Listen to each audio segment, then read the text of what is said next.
बहन को गिफ्ट ये अनोखा दिया है, भतार मेरा होली में धोखा दिया है, भतार मेरा होली में धोखा दिया है। तब मैंने भी देवरा जी को मौका दिया है,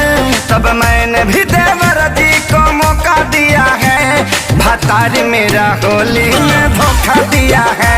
भतार मेरा होली में